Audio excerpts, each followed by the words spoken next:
This is small size desktop hand steaming machine. Now we introduce the machine structures. This is start button. When you want to steaming, just press the start button.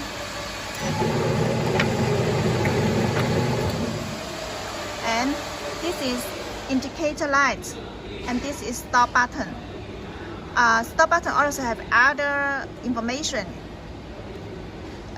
to clean the steaming quantities. You see, now this is steaming 3 cans.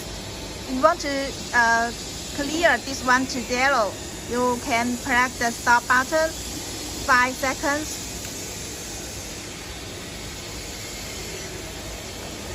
Now it has cleared to 0. This is steaming track. These two are steaming rollers. The narrow one, you can see this glass is narrow. The narrow one is the first steaming roller. This one is wider. This is second roller.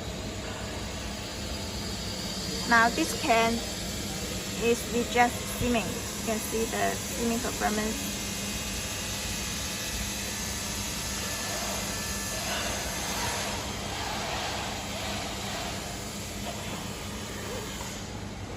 This is basic plate. This basic plate you can add one. This basic plate is suitable for this can 350 ml. If you want to change to 500 ml, you just need to take out this base plate and put 500 ml can on the base plate to steaming. That's okay.